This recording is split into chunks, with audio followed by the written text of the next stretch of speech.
कपिल जी, मैं आपको धन्यवाद देता हूं और ये फिल्म बनाने के लिए, ये वेब सीरीज बनाने के लिए बहुत बहुत धन्यवाद। कहां का सत्यमेव जयते, कहां का सत्यमेव जयते, कहां का सत्यमेव जयते। सुप्रीम कोर्ट के जजेस, हाई कोर्ट के जजेस जरूर इसको देखें और आत्मचिंतन करें कि भारत की न्याय प्रणाली कहां पहुंच गई है। भारत में टोटल 5 करोड़ केसेस तो वो हैं जो district court, high court, supreme court में है। इसका मतलब 5 करोड़ परिवार न्याय की आशा में बैठा हुआ है। ऑन एन एवरेज एक परिवार में 6 आदमी रख लीजिए, तो यानी 30 करोड़ लोग न्याय की आस लगाए बैठे हुए हैं। 30 करोड़ का मतलब एक अमेरिका, 30 करोड़ का मतलब 15 ऑस्ट्रेलिया, 30 करोड़ का मतलब 7 कनाडा, 30 करोड़ का मतलब 1.5 ब्राजील। इतने लोग भारत में न्याय की आस में बैठे हुए हैं। और ये 5 करोड़ केस तो वो हैं जो district court, high court, supreme court में है। इसके पैरेलल हमारे देश में एक और जुडिशियल सिस्टम है, उसको कहते हैं तहसीलदार, एसडीएम, एडीएम, डीएम, कमिश्नर, जहां पे चकबंदी के मुकदमे चलते हैं। वो इस 5 करोड़ में काउंटेड नहीं है। जो तहसीलदार के यहां मुकदमा होता है, एसडीएम के यहां मुकदमा होता है, एडीएम के यहां होता है, डीएम के यहां होता है, चकबंदी अधिकारी जिसको सीओ कहते हैं, डीडीसी कहते हैं, एसओसी कहते हैं, वो इसके पैरेलल में है और 5 करोड़ मुकदमे वहां पे भी चल रहे हैं। इसका मैं लाइव एग्जांपल देना चाहूंगा भारत की ब्लैक जस्टिस सिस्टम का। 1985 में जौनपुर में एक 10 बीघे जमीन का मुकदमा शुरू हुआ था। अभी वो सबसे नीचे पायदान पे है, जिसको कहते हैं चकबंदी अधिकारी। 1985 में मुकदमा शुरू हुआ, 2023 आ गया, लगभग 37 साल बीत चुके। 37 साल में यह नहीं तय हो पाया कि असली विल कौन सी है। 2 लोगों ने क्लेम किया, वो कह रहे हैं मुझे विल मिली है, वो कह रहे हैं मुझे विल मिली है। 37 साल में यह नहीं डिसाइड हो पाया असली विल किसकी है। अगर मान लीजिए आज डिसाइड हो जाए तो सीओ के बाद एसओसी, एसओसी के बाद डीडीसी, डीडीसी के बाद हाई कोर्ट, हाई कोर्ट के बाद सुप्रीम कोर्ट, यानी अभी 35 साल और लगेगा, 70 साल लगेगा। सेकंड जनरेशन मुकदमा लड़ रही है, ऑलरेडी सेकंड जनरेशन मुकदमा लड़ रही है और इसी स्पीड से काम हुआ तो मुझे लगता है थर्ड जनरेशन आके मुकदमा तब जाके सुप्रीम कोर्ट पहुंचेगा। दूसरा एग्जांपल, एक ग्लेरिंग एग्जांपल आपको देता हूं। 1971 के वॉर में पाकिस्तान में बम फेंकने वाले, पाकिस्तान के फौजियों के बहुत सारे बैंकर तोड़ने वाले एक कर्नल कबोत्रा है, पंचकुला में रहते हैं। दुश्मनों को उन्होंने दांत तोड़ दिए। आज 2000 से उनके मकान पे किसी ने कब्जा किया हुआ है। 2023 आ चुका है, 23 साल में वो अपने मकान को नहीं छुड़ा पाए। अभी मामला पंचकुला की डिस्ट्रिक्ट कोर्ट में है, उसके बाद चंडीगढ़ हाई कोर्ट जाएगा, फिर सुप्रीम कोर्ट जाएगा। तो 23 साल में वो सबसे नीचे पायदान पे है। वास्तविकता यह है, अंग्रेज चले गए, अंग्रेजी कानून यहीं छोड़ गए, अंग्रेजी व्यवस्था यहीं छोड़ गए। यह व्यवस्था भारत में न्याय देने के लिए नहीं बनी थी। यह जो न्यायिक जुडिशियल सिस्टम था भारत में जो बनाया गया, वो केवल और केवल भारत को लूटने बांटने के लिए बनाया गया था। चूंकि कानून वही चल रहा है, जुडिशियल सिस्टम वही चल रहा है, इवन हमारा ड्रेस भी वही चल रहा है। अंग्रेज काले कपड़े पहनते थे, हम भी काले कपड़े पहनते हैं। अंग्रेज जून के महीने में उनको गर्मी लगती थी तो 1 महीने छुट्टी करके इंग्लैंड चले जाते थे। आज भी हमारा हाई कोर्ट, सुप्रीम कोर्ट पूरे मई जून बंद रहता है। अंग्रेजों को क्रिसमस के टाइम में दिसंबर में छुट्टी मनाना जाना होता था, 1 महीने छुट्टी कर चले जाते थे। आज भी हमारी हाई कोर्ट, सुप्रीम कोर्ट दिसंबर में, क्रिसमस के टाइम में 15 दिन 20 दिन बंद हो जाती है। तो सोच वही है, किताबें वही है, व्यवस्था वही है, कानून वही है, तो स्वाभाविक सी बात है जस्टिस होगा कहां से? जस्टिस कैसे होगा? हम 2023 में 1860 का इंडियन पिनल कोड लेके घूम रहे, 1861 का पुलिस एक्ट लेके घूम रहे, गवाहों के बयान 1872 के कानून से हो रहे। हमने सब कुछ वर्ल्ड क्लास कर लिया, लेकिन अपने जस्टिस सिस्टम को कंपेयर करने की कोशिश ही नहीं किया।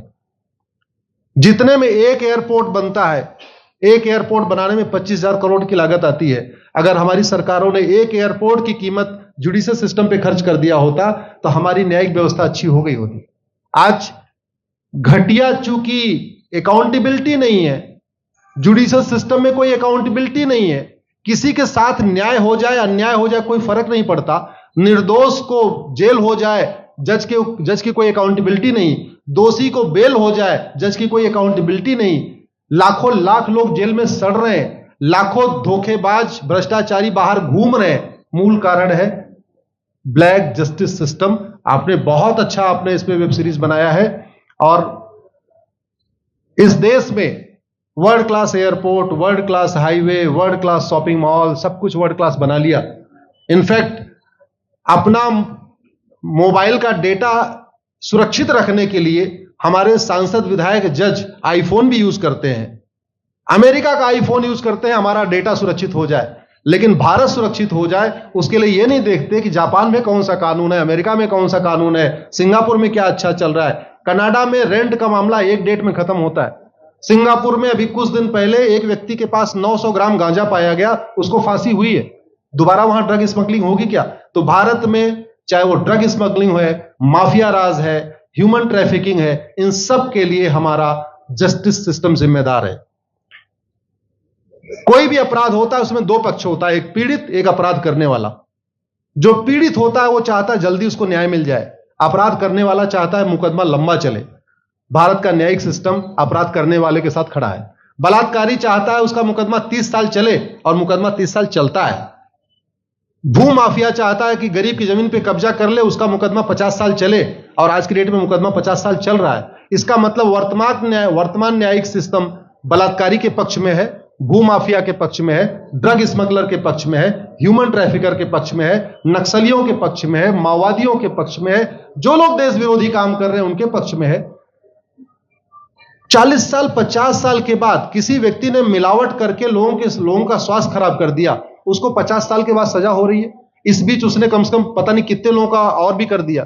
तो ये जो जस्टिस सिस्टम होता है दवा की तरीके काम करता है। जैसे दवा अच्छी होती है बीमारी तुरंत ठीक हो जाती है, अगर दवा घटिया होती है तो बीमारी बढ़ जाती है। दवा खाने के बाद शरीर एज इट इज नहीं रहता, या तो बीमारी ठीक होती है या तो बीमारी बढ़ती है। अगर कोई आदमी एक गांव में किसी के साथ कुछ गलत कर दे, उसको 6 महीने के अंदर सजा हो जाए, साल भर के अंदर हो जाए, दूसरा अपराध वहां नहीं होगा। लेकिन अगर उस व्यक्ति को पनिशमेंट नहीं मिला तो स्वाभाविक सी बात है उसने उसको और मोटिवेट कर दिया। कहते नहीं ऐसे बुखार है, तुरंत 2 गोली खाइए बुखार ठीक हो गया, लेकिन अगर आपने दवा नहीं खाई या गलत दवा खा लिया तो टाइफाइड होगा या निमोनिया होगा। दुर्भाग्यवश ये हमारा जस्टिस सिस्टम यही कर रहा है। आज की डेट में जितनी समस्याएं हैं, चाहे वो घूसखोरी है, जमाखोरी है, मिलावटखोरी है, कालाबाजारी है, नशा तस्करी है, मानव तस्करी है, सोना तस्करी है, ड्रग स्मगलिंग है, या नक्सलवाद है, या माओवाद है, या कट्टरवाद है, जो भी समस्याएं हैं, उसका एक बहुत बड़ा कारण यह है कि हमारा जस्टिस सिस्टम उसको टैकल नहीं कर पा रहा है, उसको पकड़ नहीं पा रहा है, और इसीलिए भारत में अराजकता है। मैं तो इतने जानता हूं, ऐसी कोई बीमारी नहीं जिसकी कोई दवाई नहीं, ऐसी कोई समस्या नहीं जिसका कोई समाधान नहीं। हम हर चीज के लिए बाहर से चीजें खरीदते हैं, तो हम ये क्यों नहीं देख रहे हैं कि आखिर चाइना का जस्टिस सिस्टम कैसा है, सिंगापुर का कैसा है, कनाडा का कैसा है, फ्रांस का कैसा है, और अमेरिका का कैसा है। हम क्यों नहीं बेस्ट प्रैक्टिसेस उनकी अडॉप्ट कर लेते। दुनिया के कई देशों ने नार्को पॉलीग्राफ ब्रेन मैपिंग कानून बना दिया। मेरी बहन दीपिका नारायण बैठी हुई है, ये लगातार फॉल्स केसेस के खिलाफ, इनको मैं देखता रहता हूं, एक्टिव रहती है। एक कानून बन जाए नार्को पॉलीग्राफ ब्रेन मैपिंग, और कंप्लेन पे अंडरटेकिंग ले लिया जाए कि जो कुछ मैं शिकायत कर रहा हूं इसके लिए मैं अपना नार्को पॉलीग्राफ ब्रेन मैपिंग कराने के लिए तैयार हूं, हजारों की संख्या में फेक केसेस खुद ही खत्म हो जाएंगे। आज की डेट में लोग जुडिशरी की लापरवाही के साथ साथ फर्जी केस से परेशान है, फर्जी गवाही से परेशान है, फर्जी एफआईआर से परेशान है, हजारों परिवार परेशान है। कई बार देखा गया कि जो फैमिली के केसेस होते हैं उसमें कितने सारे फेक केसेस भी आ रहे हैं। तो जो वास्तव में दोषी हैं उनको पनिशमेंट नहीं मिल पा रहा है, जो निर्दोष हैं उनके खिलाफ फर्जी केसेस हो रहे हैं। आज की डेट में गांव में एक दबंग अगर जमीन कब्जा कर लेता है, किसी की हिम्मत नहीं पड़ती उसके खिलाफ कोई गवाही दे दे। लोगों को अपनी जमीन छुड़ाने में 30-30 साल लड़ना पड़ रहा है, 35 साल लड़ना पड़ रहा है। अगर 30 साल 35 साल के बाद कक्कड़ जी उसको अपनी जमीन मिल भी गई तो उसके साथ न्याय कहां हुआ? 35 साल में उसका टाइम बर्बाद हो गया, 35 साल में उसका पैसा बर्बाद हो गया, 35 साल वो मेंटल ट्रॉमा में रहा, 35 साल उसने तारीख पे तारीख झेली है। और मैं तो डिस्ट्रिक्ट कोर्ट में कई बार जाके देखा, ऐसे परिवारों को देखता हूं जिनके पास बस से आने के लिए पैसा नहीं है, साइकिल से आते हैं। ऐसे परिवारों को देखता हूं जो चाय नहीं पी सकते अपने पैसे से, बेचारे घर से रोटी बांध के और अचार लेके आते हैं, लेकिन वहां मजबूरी में वकील को पैसा देते हैं। तो हमारी कोर्ट कचहरी वास्तव में दलाली का अड्डा बन गया है। हमारी कोर्ट कचहरी भ्रष्टाचार का अड्डा बन गया है। और मैं दुख के साथ कहना चाहूंगा, अदालतों में न्याय हो नहीं रहा है, बल्कि न्याय बिक रहा है। जिनके पास पैसा है, वो उन्होंने कितना बड़ा क्राइम किया हो, मर्डर किया हो, रेप किया हो, उनको जमानत हो रही है। और जिनके पास नहीं है, वो बेचारे जेल में सड़ रहे हैं। कई बार तो देखा गया, मैंने मेरे मर्डर किया एक्स अनंत सिंह ने, लेकिन एक्स अनंत सिंह बाहुबली थे, उन्होंने थानेदार को 20 लाख रुपए दिया, वो वाई अनंत सिंह को लेकर जेल में डाल दिया। नाम वही है। अब उसके बाद क्या हुआ, 20 साल मुकदमा चला और फिर सबूत के अभाव में छूट गया। तो जिसने मर्डर किया वो तो कभी जेल गया ही नहीं। एक निर्दोष जेल गया, 10-20 साल के बाद उसने अपना जमीन बेचा, सब कुछ किया, मां बाप सब कुछ तबाह हो गए, फिर वो सबूत के अभाव में छूट रहा है। तो सबूत के अभाव में अगर 20 साल के बाद छूट भी गया हो, उसका 20 साल कौन लौटाएगा? उसके 20 साल के लिए कौन जिम्मेदार है? उसके 20 साल जो बर्बाद हुआ, उसके लिए संविधान की शपथ लेने वाले जिम्मेदार हैं। संविधान के प्रियम्बल में लिखा है, हम आपको जस्टिस देंगे, हम आपको न्याय देंगे। न्याय देने की जिम्मेदारी किसकी? जिन्होंने शपथ लिया। शपथ कौन लेते हैं? जजेस लेते हैं, सांसद, विधायक, मंत्री लेते हैं। तो आज की डेट में अगर लोगों को न्याय नहीं मिल रहा है, तो इसके लिए वही जिम्मेदार हैं जो संविधान की शपथ लेते हैं। संविधान की शपथ लेने वालों को वेतन, भत्ता, गाड़ी, बंगला इसीलिए मिलता है कि लोगों को न्याय मिल सके, फास्ट जस्टिस मिले, कंप्लीट जस्टिस मिले। अनफॉर्चुनेटली कंप्लीट जस्टिस मिलने में तो 50-60 साल लग जाता है, फास्ट जस्टिस तो सपना हो गया है। इसलिए आज आपने जो ये वेब सीरीज बनाई है, मैं आपको धन्यवाद देता हूं। एक ऐसे विषय पे जिसपे कोई टच नहीं करता, लेकिन जिससे करोड़ों लोग पीड़ित हैं। मैंने कहा ना, 5 करोड़ लोग सीधे district court, high court, supreme court के केसेस से पीड़ित हैं, और 5 करोड़ मुकदमे एसओसी, डीडीसी, तहसीलदार के यहां चल रहा है। तो अगर 5 करोड़ से 30 करोड़ लोग इधर पीड़ित हैं, तो उधर भी पीड़ित है। वास्तव में बहुत बड़ी संख्या भारत में इसी से पीड़ित है। और अपराध, भ्रष्टाचार और जितनी भी अराजकता चल रही है, उसका मूल कारण भी यही है। जस्टिस सिस्टम अच्छा हो जाए, कानून सख्त हो जाए, कानून का खौफ पैदा हो जाए, न्यायपालिका का खौफ पैदा हो जाए, और ये थाने जो दलाली के अड्डे बन गए हैं, तहसील जो दलाली का अड्डा बन गया है, डिस्ट्रिक्ट कोर्ट जो कमीशन खोरी का अड्डा बन गया है, अगर इस पे कंट्रोल हो जाए तो वास्तव में भारत में फिर से राम राज्य आ सकता है। अगर जुडिशियल सिस्टम अच्छा हो जाए, तो जो राम राज्य की कल्पना है, धर्म की जय हो, अधर्म का नाश हो, प्राणियों में सद्भावना हो, विश्व का कल्याण हो, मुझे लगता है उसको फिर से जीवित किया सकता है। आपने मुझे बुलाया कपिल जी, मैं आपको धन्यवाद देता हूं। और ये फिल्म बनाने के लिए, ये वेब सीरीज बनाने के लिए बहुत बहुत धन्यवाद देता रहता हूं। दीपिका जी लड़ती रहती हैं, इनको देखता रहता हूं। बहन नेहा जी आई हैं, ये अपने गानों से मुझे लगता है बहुत अच्छा आप लिखती हैं। और इसी तरीके से कड़वा सच आप लिखते रहिए, कड़वा सच गाते रहिए। लोग आज की डेट में, यंग जनरेशन कड़वा सच सुनना चाहती है। मीठे झूठ ने इस देश में शुगर, डायबिटीज पैदा कर दिया।